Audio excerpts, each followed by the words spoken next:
A piece of fruit, some cheese, even, as we've seen, an ice cream cone. Eating ordinary snacks has ended in death for a dozen people in the past year. Listeria, as it turns out, is the third leading cause of death from food poisoning, and it's completely preventable. So tonight, consumer investigator Amy Davis is holding food safety leaders accountable, asking if they're doing enough to keep you and your family safe. One of the widest recalls of a product ever.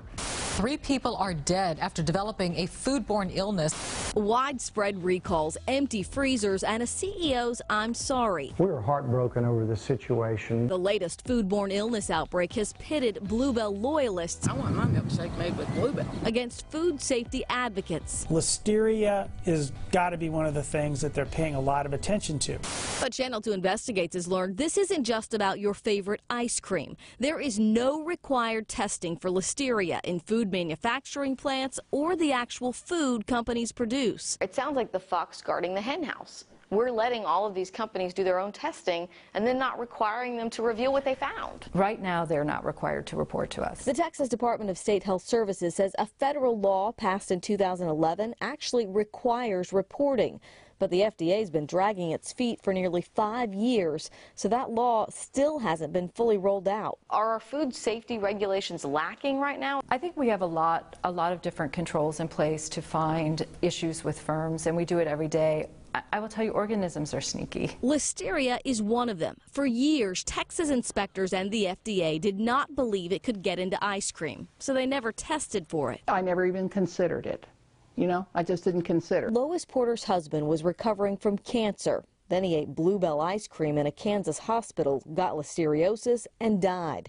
It took the CDC 6 months to connect Porter's death to the ice cream. But for the decision of some lab rat in South Carolina, nobody would have known about this outbreak. In February, random tests in South Carolina revealed Bluebell products contaminated with listeria.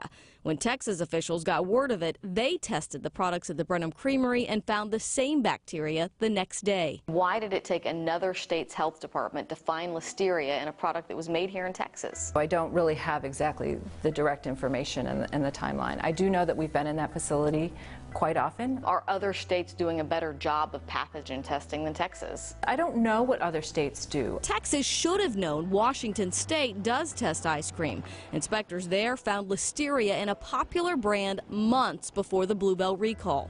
The company pulled a year's worth of product before anyone got sick.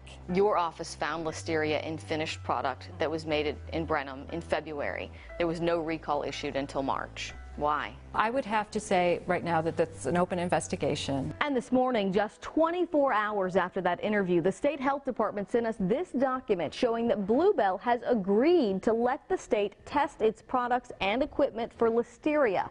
Bluebell has also agreed to notify the state within 24 hours if any of its own tests come back positive for listeria over the next 2 years.